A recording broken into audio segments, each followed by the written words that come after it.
kesehatan, kesempatan sehingga kita masih bisa hadir di masjid yang kita cintai di dalam rangka melaksanakan perintah Allah, yaitu melaksanakan sholat Jumat secara berjamaah.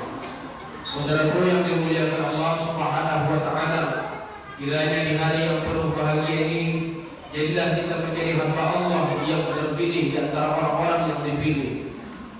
Betapa banyaknya manusia hari ini ketika mendengarkan kumandang azan masih menyibukkan urusan duniawinya. Jadi penting urusan duniawi dibandingkan urusan dengan Allah Subhanahu wa taala.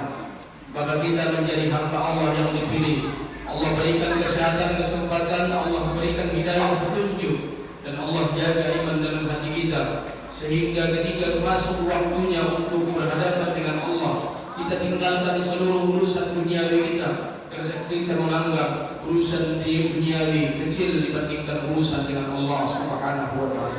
Alhamdulillah rabbil alamin. Tak lupa juga kita sebagai umat yang cinta dan rindu kepada Rasulullah. Sabda Rasulullah sallallahu alaihi wasallam, "Man nasiya salatan 'alayya faqad nasiya tariqan ila jannah." Siapa-siapa yang lupa berselawat kepadaku, kata Nabi, maka ia telah lupa jalannya menuju surga.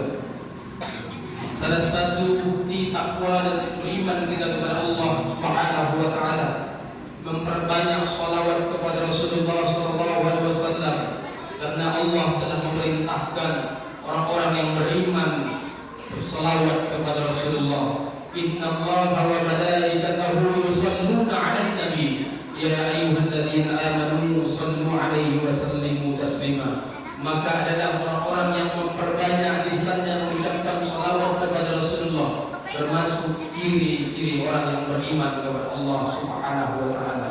Sebagai bukti cinta kita melalui salawat pengharapan kita kepada Rasulullah, kiranya Allah berikan kepada kita pertolongan dan syafaat melalui kekasihnya Rasulullah sallallahu alaihi wasallam.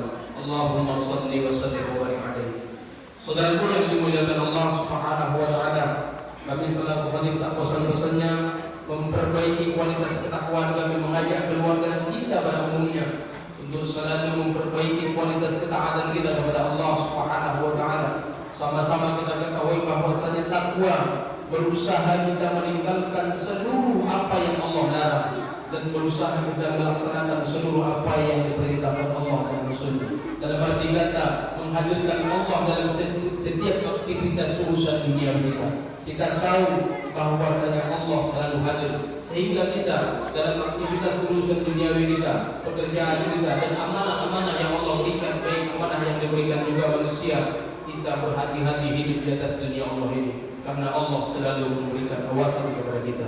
Saudaraku yang dimuliakan Allah Subhanahu wa taala, terkadang kita berpikir ketika kita ingin mendekatkan diri kepada Allah, dalam arti kata ketika kita ingin berhijrah di jalan Allah, kita ingin memperbaiki hablum minallah dan hablum minan nas, kita ingin kembali ke jalan Allah. Tetapi terkadang kita berpikir ketika kita ingin bertemu dengan Allah, ketika kita ingin bermunajat dengan Allah, ketika kita ingin memperbaiki hubungan dengan Allah, kenapa setiap urusan kita penuh ujian dan cobaan? Ataukah kadang kita berpikir, adakah Allah zalim terhadap hamba yang bertakwa kepadanya? Nantinya inilah yang akan kita bahas, bagaimana ujian cobaan hidup adalah isyarat bukti Allah cinta kepada seorang hamba. Saudaraku yang dimuliakan Allah Subhanahu wa taala, dalam surah Al-Ankabut ayat 2 dijelaskan, Bismillahirrahmanirrahim, ahasiban nasu ayyutraku wa yaqulu amanna wa hum la yuftanun.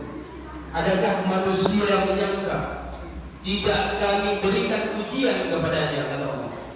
Ayyaqulu amanna, setelah mereka mengatakan kami beriman kepada Allah, kami bertakwa kepada Allah, aku ini orang yang takwa kepada Allah, aku yang takut kepada Allah, mungkin saja saya ini menjadi orang beriman.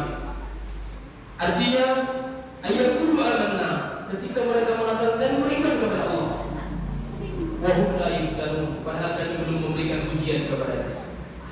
Saudaraku yang dimuliakan Allah, ketika hamba ingin mencintai Allah, maka Allah datangkan berbagai macam cobaan dan ujian kepada hamba tersebut, agar Allah melihat betapa betulnya, betapa sungguh-sungguh Karena tidak sedikit di antara kita hamba itu ingat kepada Allah ketika Allah berikan ujian cobaan. Tetapi ketika Allah berikan nikmat, terkadang nikmat itulah yang menjadikan kita lalai kepada Allah Subhanahu wa taala. Dalam sabda Rasulullah sallallahu alaihi wasallam, "Iza ahabballahu qauman ibtalahum." Apabila Allah mencintai suatu kaum, maka Ia akan memberikan ujian kepada kaum tersebut. Maka ciri-ciri hamba itu dicintai Allah ketika Allah berikan ujian kepadanya karena ingin Allah ujian itu untuk mengangkat diri ataupun mengangkat derajat seorang hamba tersebut.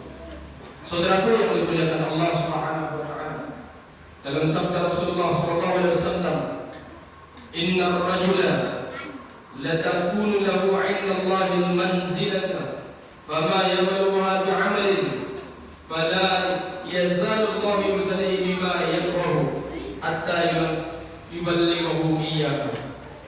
Sesungguhnya seseorang benar-benar memiliki kedudukan yang tinggi di sisi Allah, namun ia tidak memiliki amalan yang dapat menghantarkannya kepada kedudukan yang tinggi tersebut. Maka Allah terus-menerus memberikan ujian kepadanya dengan sesuatu yang tidak ia sukai, sehingga ujian itu dapat menghantarkannya kepada kedudukan itu. Saudaraku yang dimuliakan Allah Subhanahu wa taala, makna hadis ini adalah semua manusia ini ingin mendapatkan kedudukan yang tinggi di sisi Allah, dan Allah telah mempersiapkan kedudukan yang tinggi itu di sisinya. Ada kalanya manusia itu mendapatkan kedudukan itu melalui hartanya, maka ia menjadi hamba yang dermawan. Ketika hamba tersebut ingin mendapatkan kedudukan itu melalui ilmunya, maka ia menyampaikan dan berbagi ilmu yang ia dapatkan. Ada kalanya orang mendapatkan kedudukan itu dengan pangkat jabatannya, maka ia gunakan pangkat jabatan yang diberikan Allah sebagai amanah kepadanya. Tetapi ada hamba Allah tidak mendapatkan kedudukan itu, melainkan ketika Allah berikan terus-menerus ujian kepadanya, sementara hamba itu sabar dan tabah atas ujian Allah itu, maka ia mendapatkan kedudukan itu sama dengan orang-orang yang mendapatkan kedudukan sebelumnya. Selain daripada itu, Allah ingin mengangkat derajat seorang hamba, maka Allah datangkan ujian berbagai macam cobaan. Dalam hadis riwayat Muslim, "Ma yusibul mu'min min syarbatin kama fawqaha illa rafa'ahu Allah biha darajatan aw haqqan anhu bima khati'ah."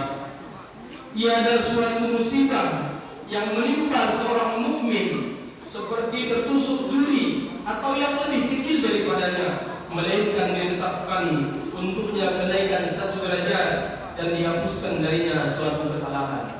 Saudaraku yang dimuliakan Allah Subhanahu wa taala, terkadang kita merenung betapa zalimnya Allah terhadap seorang hamba yang bertakwa, padahal kita terlalu banyak bersangka kepada Allah.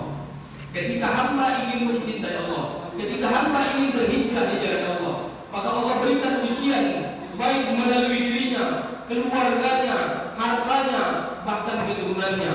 Dan ketahuilah, Allah pasti memberikan ujian kepada hamba yang Allah cintai. Saudaraku yang dimuliakan Allah Subhanahu wa taala, selanjutnya ketika Allah ingin memberikan cobaan kepada seorang hamba, karena Allah ingin menjadikan hamba itu dihapus dosanya. Saudaraku yang dimuliakan Allah, dalam hadis riwayat Bukhari, "La yusibul muslim min nasabin wala wasabin wala hammin wala haznun wala hammin wala huznin wala hazan wala ghammin hatta syarqati syaquha illa kafarallahu biha min khataya." Tidaklah seorang muslim ditimpa kesulitan berupa penyakit, kekhawatiran, kesusahan, gangguan, kesedihan, hingga duri yang menusuk pun kakinya, melainkan Allah akan menghapuskan sebagian dari dosa-dosanya. Saudaraku yang dimuliakan Allah Subhanahu wa taala,